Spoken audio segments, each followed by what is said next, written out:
مذہب اسلام وہ ہے جو درمیانی چیز کو چاہتا ہے۔ مذہب اسلام وہ ہے جو ہر چیز میں سلیقہ مندی اور شعور مندی اور تمیز کو چاہتا ہے۔ دوسری قومیں جب خوشی مناتی ہیں تو وہ اپنے جشن اور خوشی میں اتنی مدہوش ہو جاتی ہیں کہ وہ مذہب کو بہت دور کی باتیں انسانیت کو بھی بھلا دیتی ہے۔ انسانیت کو کس انداز میں بلاتی ہے؟ کوئی میلوں اور کچیروں کے نام پر ڈی جے، شراب نوشی، عیاشیاں، جشن کے اندر حد سے زیادہ تجاوز کر دیا جاتا ہے، لیکن یہ عید کا دن جو مسلمانوں کے لیے سب سے بڑی خوشی کا دن ہے، یہ سب سے زیادہ خوشی کا دن ہے، اس میں بھی ایک بندہ جب عید کے دن کی صبح کا آغاز کرتا ہے تو نہ کوئی ڈی جے ہوگا، نہ کوئی گانا اور بجانا ہوگا، ہمارے خوشی کے دن کا آغاز بھی اس انداز میں ہوگا کہ ہم اپنے رب کی بارگاہ میں آئیں گے، سکون اور اطمینان سے بیٹھیں گے، ایک ہی صف میں مالدار بھی کھڑے ہوں گے، ایک ہی صف میں غریب بھی کھڑے ہوں گے، ایک ہی صف میں تندرست اور صحت مند لوگ بھی ہوں گے اور ایک ہی صف میں معذور بھی ہوں گے۔ اسی ایک صف میں اچھی کوالٹی کے پہنے ہوئے کپڑے وہ لوگ بھی اسی صف میں کھڑے ہوں گے، اور اسی صف میں کہ جن کو اللہ نے نہیں نوازا، بہت کم پیسوں کے خریدے ہوئے کپڑے پہن کر وہ بھی ایک ہی صف میں آ کر کے کھڑے ہو جائیں گے۔ یہ مساوات اور برابری ہمیں ملی، مذہب اسلام سے ہمیں ملی ہے۔ اور پھر ہماری اس خوشی کے دن کا آغاز بھی اس انداز میں ہوتا ہے کہ کوئی شور شرابہ نہیں، کوئی ہلہ اور گلا نہیں، ہم اللہ کے دربار میں آئیں گے، اپنے سر کو اپنے رب کے سامنے جھکائیں گے، کوئی شور شرابہ نہیں کریں گے، سجدے میں گر کر آج بھی ہم کہیں گے سبحان ربی الاعلیٰ، اپنے آپ کو جھکا کر آج بھی ہم کہیں گے سبحان ربی العظیم، اپنے آپ میں نیت باندھ کر آج بھی ہم کہیں گے اہدنا الصراط المستقیم، ایاک نعبد و ایاک نستعین۔ یہ مساوات اور برابری اللہ تبارک و تعالیٰ نے مذہب اسلام کے لیے عطا کی ہے۔ اور یاد رکھیے یہ جو عید کا دن ہے یہ خوشی کا دن ہے، یہ عید کا دن تمام انسانوں میں آپس میں پیار اور محبت بانٹنے کا دن ہے، یتیموں کے سر پر ہاتھ رکھنے کا دن ہے۔ مدینے کے اندر اللہ کے نبی صلی اللہ علیہ وسلم مسجد نبوی میں نماز، مسجد نبوی سے جب عید کی نماز کے لیے، عید کی نماز پڑھانے کے لیے عیدگاہ کی طرف نکلتے ہیں، آپ کا گزر ایک ایسی گلی سے ہوتا ہے کہ جس گلی کے کنارے پر بہت سارے بچے خوشی میں نئے کپڑے پہنے ہوئے ہیں، اچھے اچھے کھلونے ان کے پاس ہیں، لیکن آپ کی نظر ایک ایسے معصوم بچے پر پڑتی ہے کہ جس کے پاس اچھے کپڑے پہننے کے لیے نہیں، وہ گلی کے ایک کنارے پر بیٹھا ہوا ہے اور اس کے ساتھ میں گلی کا کوئی بچہ بھی نہیں۔ اللہ کے نبی صلی اللہ علیہ وسلم کی نظر جب اس بچے پر پڑتی ہے،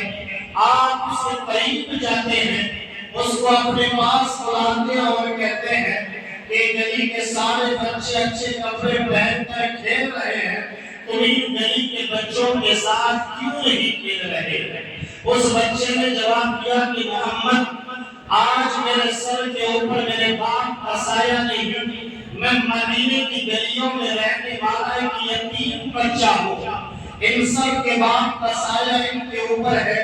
ان کو اچھے کپڑے پہنائے، کھیلنے کے لیے اچھے کھلونے دیے، جب میرے اوپر باپ کا سہارا نہیں ہے تو پھر میں پہننے کے لیے اچھے کپڑے کون دیتا،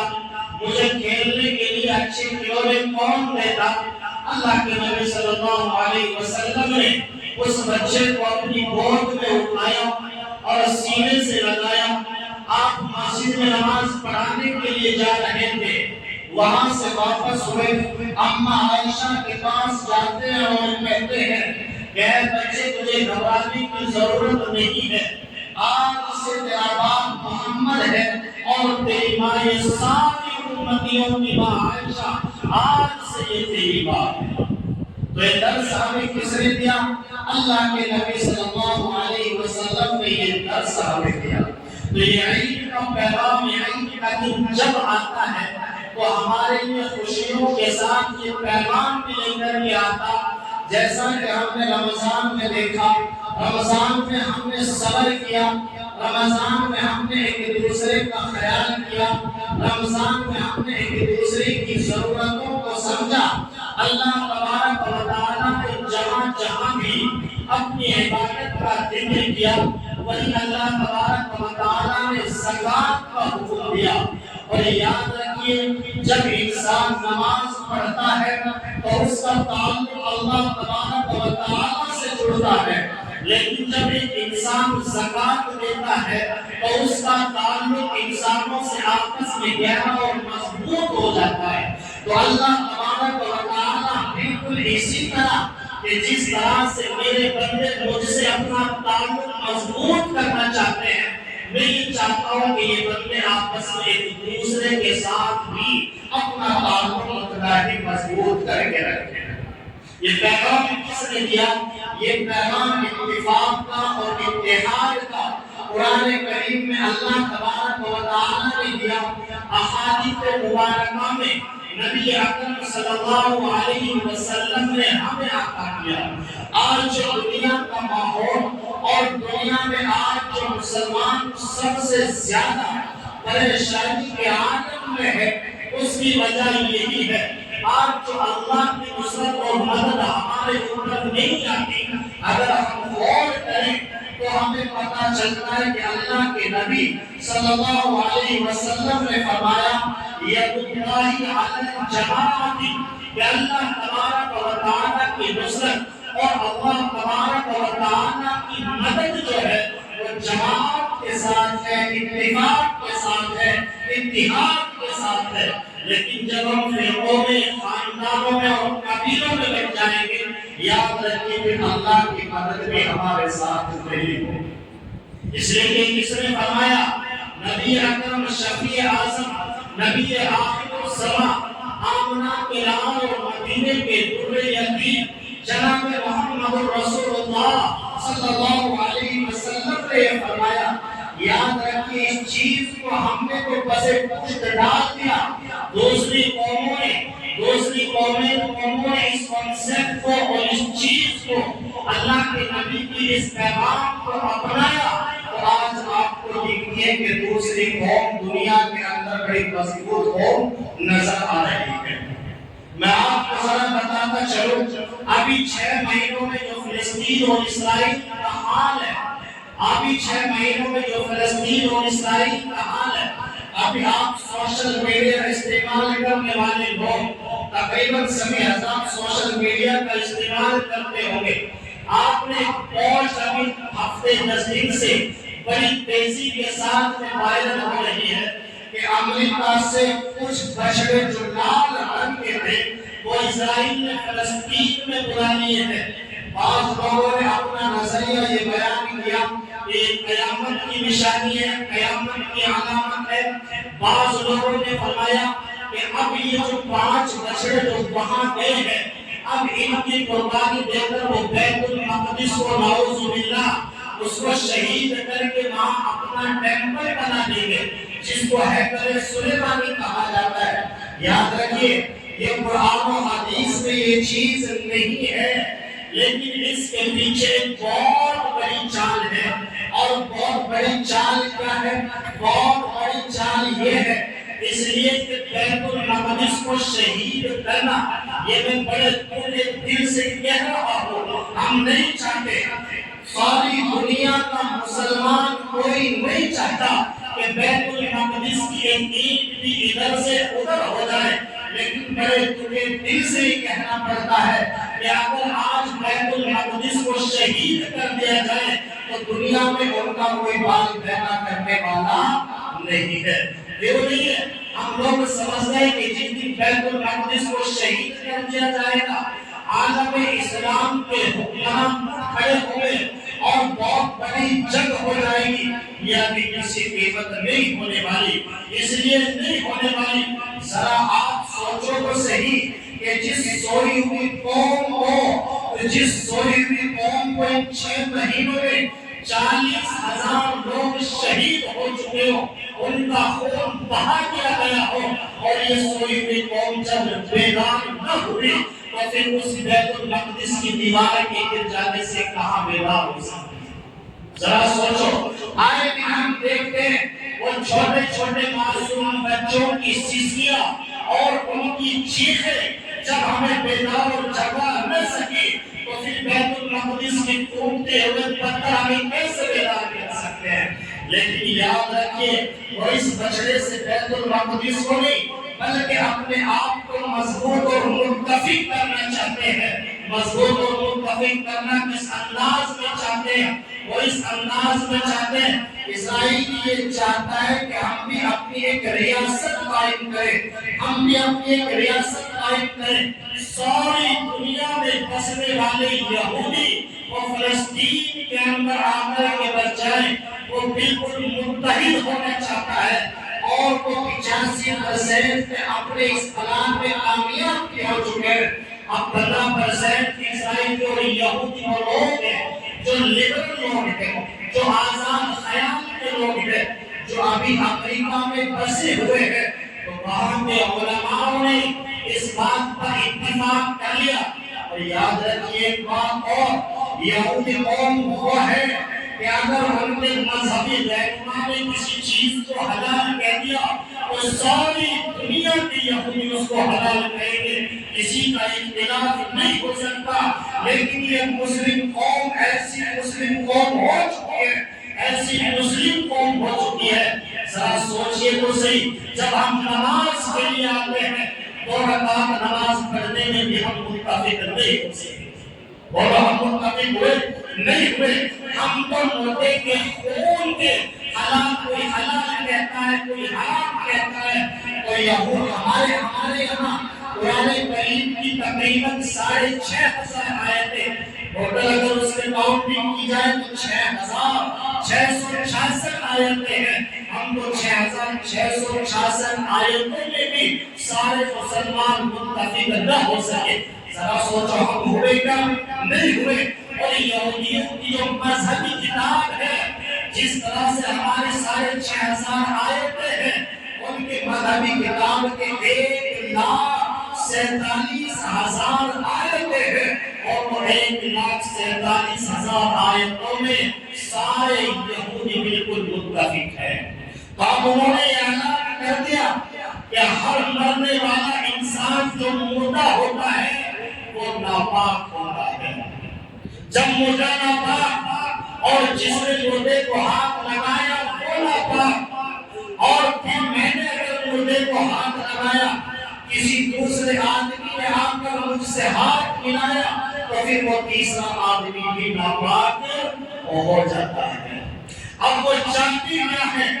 اس بات سے چاہتے یہ ہیں کہ اب ہمیں پاک کرنے کے لیے ان بچڑوں کی ضرورت پڑتی ہے۔ ٹیمپل بنانے کے لیے بچڑوں کی ضرورت نہیں پڑی، بیت المقدس کو شہید کرنے کے لیے ان لال بچڑوں کی ضرورت نہیں پڑی۔ آپ کو چاہتے یہ ہیں کہ 15% لوگ جو امریکہ میں یہودی موجود ہے، وہ اب چونکہ ہر انسان کے یہاں کوئی نہ کوئی میت ضرور ہوتی ہے، اور میت کے بلا واسطہ اگر میں نے ہاتھ نہیں لگایا تو کم از کم کسی دوسرے انسان کے تو میں نے ہاتھ لگایا کہ جس کی وجہ سے اس کو میت کے ہاتھ لگایا تھا، اور جس وجہ سے ان کا ماننا یہ ہے کہ اب تک ساری دنیا کے یہودی ناپاک ہیں۔ کیا ہے؟ ساری دنیا کی یہودی ناپاک ہے۔ اب وہ بچڑوں کی قربانی دے دے، اور بچڑوں پہ نکلنے والا جو خون ہوگا اپنے آپ کو پاک کرنے کے لیے آپ کو اس میں لگائیں گے۔ تو جو 15% لوگ دنیا کے دوسرے علاقوں میں بسے ہوئے ہیں، اب وہ اپنے آپ کو پاک ہونے کے لیے اسرائیل میں فلسطین میں آئیں گے، اور جب وہ فلسطین میں آئیں گے تو ہو سکتا ہے ان کے سامنے کوئی اس طرح کی بات ہو کہ وہ بھی اسی فلسطین میں رہنے پر مجبور ہو جائے. کیا ہے یہ ہے وہ چاہتا ہے کہ ہم اپنی ایک اصلی ریاست قائم کریں, ہم سب ایک جگہ پر آ جائیں. تو میرے بھائی دوسری قومیں تو متفق یہاں تک ہو چکی, جب دوسری قومیں متفق یہاں تک ہو چکی تو یاد رکھیے کامیابی متفق لوگوں کو ملے گی. یا جو فرقوں میں بٹنے والے لوگ, قبیلوں میں بٹنے والے لوگ اور مسلکوں میں بٹنے والے لوگ, کامیابی ان کو ملے گی. اللہ کے نبی صلی اللہ علیہ وسلم نے فرمایا ید اللہ علی الجماعت, اللہ تبارک و تعالی کا ہاتھ یعنی اللہ تبارک و تعالی کی نصرت اور مدد اگر کہیں ہے تو میرے بھائیوں اتفاق پر ہے, وہ شعور پر ہے. یہ مذہب اسلام ہمیں شعور سکھاتا ہے, ہمیں سلیقہ سکھاتا ہے. جب مذہب اسلام کے لوگوں کے اندر شعور تھا,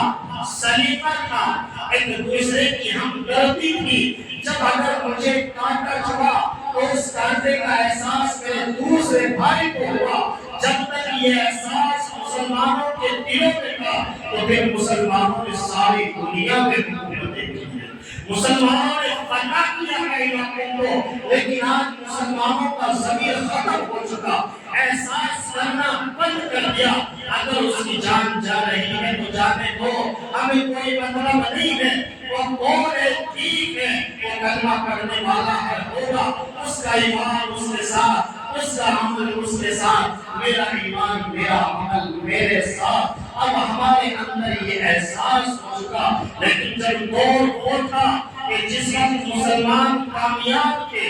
مسلمانوں کے اندر ایسا احساس تھا کہ جب اگر مسلمان کسی گلی میں نکلتے اور وہ دیکھتے کہ گلی کے گھر کے باہر پیلے رنگ کے پھول رکھے ہوئے ہیں تو مسلمان سمجھ جاتا کہ اس گھر کے باہر کوئی مریض پڑا ہوا ہے. اب یہ علامت تھی اس بات کی کہ اس گھر کے دروازے کے سامنے اب شور نہیں مچانا, مریض کا خیال رکھنا ہے. اگر کسی گھر کے دروازے کے باہر لال رنگ کے پھول رکھے ہوئے ہیں تو مسلمان سمجھ جاتا کہ اس گھر کے اندر کوئی جوان بیٹی موجود ہے. اس لیے اس گھر کے دروازے کے سامنے نوجوان بچوں کو کھڑا ہو کر کوئی بے حیائی والی بات اور بازار بات اور گالی گلوچ کرنا اب یہ اس کے لیے اجازت نہیں تھی. مسلمان کے یہاں جب کوئی مہمان جاتا اور اس کے سامنے ایک گلاس میں پانی پیش کر دیا جاتا, ایک دوسرے گلاس میں قہوہ پیش کر دیا جاتا. اگر مہمان پانی پیتا تو میزبان سمجھ جاتا کہ اس کو بھوک ہے, اس کے لیے کھانے کا انتظام کیا جائے. اگر مہمان قہوہ کا کہنے والا گلاس اپنے ہاتھ میں پکڑتا تو میزبان سمجھ جاتا کہ ابھی اس کو بھوک نہیں لگی ہوئی ہے. ہمارا احساس مہمان کو لے کر بھی اتنا بڑھ چکا ہے. ہمارے گھر میں اگر کوئی مہمان آئے گا تو ہم مہمان سے پوچھیں گے ٹھنڈا لوگے, گرم لوگے, کھانا لوگے, ناشتہ لوگے, لیکن بغیر کہے یہ سمجھ جانا یہ اسلامی شعور تھا, یہ سلیقہ تھا, یہ تمیز تھی. آج ہمارے گھر کے باہر جو بیل ڈور لگی ہوئی ہوتی ہے, اس زمانے میں بھی بیل ڈور لگی ہوئی ہوتی, اس کے سامنے دو ہتھوڑے رکھے ہوئے ہوتے, ایک ذرا ہلکا ہوتا, ایک ذرا بھاری ہوتا. اگر کوئی مرد دروازے پر آتا, اگر مرد آتا تو بھاری ہتھوڑا اس دروازے پر مارتا اور اندر رہنے والے لوگ سمجھ جاتے کہ ہتھوڑے کی آواز ذرا بھاری ہے, اس کے گیٹ کے باہر کوئی مرد ہے. اگر ہلکی آواز ہوتی تو گھر کے اندر سمجھ جاتے کہ اس دروازے پر کھڑی ہونے والی کوئی عورت ہے. کیا تھا یہ سلیقہ تھا, یہ شعور مندی تھی. لیکن ہم نے اپنے سلیقے کو ختم کر دیا, اپنے شعور کو ختم کر دیا. یاد رکھیے لوگوں, یہ دنیا کے لوگ مذہب اسلام ہونے کی وجہ سے آپ سے نفرت نہیں کرتے, بلکہ آپ کے رویے کو دیکھ کر یہ آپ سے نفرت کرتے. ہمارا رویہ بازار میں کیا ہے, ہم 5 وقت کے لوگ نمازی ہیں, مسجد میں آ کر کون سا ہے مسلم ہمیں دیکھتا ہے کہ کے 4 بجے اٹھ کر تہجد کی نماز پڑھتا ہے، ہمیں مسجد میں آ کر کوئی نہیں دیکھتا کہ اس نے رمضان کے مہینے میں 5 قرآن مکمل کیے، 10 قرآن مکمل کیے۔ یہ ہم نے صرف اپنے رب کو راضی کرنے کے لیے کیا۔ لیکن اگر اس مذہب اسلام کا میسج آپ اچھا پہنچانا چاہتے ہو تو پھر مسجد کے باہر ہمیں اسلام پیش کرنا ہوگا، ہمیں روڈوں پر بیٹھ کر اسلام پیش کرنا ہوگا، ہمیں بازاروں میں بیٹھ کر، دکانوں پر بیٹھ کر گراہکوں کے سامنے اسلام پیش کرنا ہوگا۔ ہم بیاہ اور شادی میں جب شرکت کے لیے جائیں، ہم ہاسپٹلوں میں مریض کی عیادت کے لیے جائیں، ہم غیروں کی محفلوں میں جائیں، ہمیں وہاں بیٹھ کر اسلام پیش کرنا ہوگا۔ آج لوگ نفرت کرتے ہیں ہمارے نتیجے کی وجہ سے، اس وجہ سے ہمارے رویے کی وجہ سے نفرت کرتے ہیں۔ اللہ کے نبی نے فرمایا الطہور شطر الایمان، اس صفائی اور ستھرائی کو ایمان کا حصہ قرار دے دیا گیا۔ ہمارے گھروں کی صفائی کا عالم کیا، ہمارے جسم اور بدنوں کی صفائی کا عالم کیا، ہمارے گھر کے باہر جو راستے ان راستوں اور نالیوں کی صفائی کا عالم کیا ہے، ہمارے راستوں کی صفائی کا عالم کیا۔ آپ غیر مسلموں کی گلیوں میں چلے جائیے، آپ کو دین میں بھی وہاں کوئی بچہ باہر نظر نہیں آئے گا، لیکن ہمارے چھوٹے چھوٹے بچے آپ مسلم گلیوں میں رات کے 12 بجے کے اندر گزریں گے تو 2-4 نکمے راستے پر بیٹھے ہوئے تب بھی آپ کو نظر آ جائے گا۔ جبکہ شریعت نے کیا کہا، اسلام نے کیا کہا، عشاء کی نماز پڑھو فوراً سو جاؤ، یہ رات آرام کے لیے بنائی ہے، یہ گلیوں میں گھومنے کے لیے نہیں بنائی ہے۔ لیکن جب سونے کا وقت ہوتا ہے ہم جاگتے ہیں، اور جب جاگنے کا وقت ہوتا ہے ہم سوتے ہیں۔ اس لیے میرے بھائیوں، ہم نے جو اسلام اور دوسروں کے سامنے پیش کیا وہ ہم نے اچھا اسلام پیش نہیں کیا۔ آج بھی اگر چاہتے ہو کہ دوسرے لوگ ہم سے محبت کرنے والے بن جائیں، یہ اسلام اگر ملک ہندوستان میں آیا، ملک حجاز سے اگر یہ دور و دراز تک پہنچا، یہ تلواروں کے زور پر نہیں پہنچا۔ عرب سے لوگ تجارت کرنے کے لیے دور و دراز علاقوں میں چلے جاتے، ان کی ایمانداری کو دیکھا جاتا، ان کے رویے کو دیکھا جاتا، ان کی تمیز اور سلیقے کو دیکھا جاتا، تب جا کر لوگوں نے اس اسلام کو قبول کیا ہے۔ اس کو قبول کیا،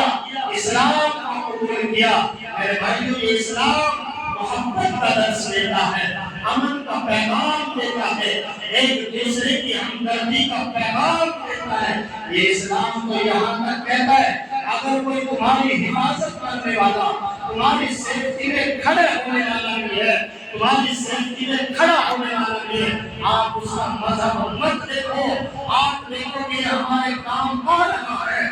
تو اس کے لیے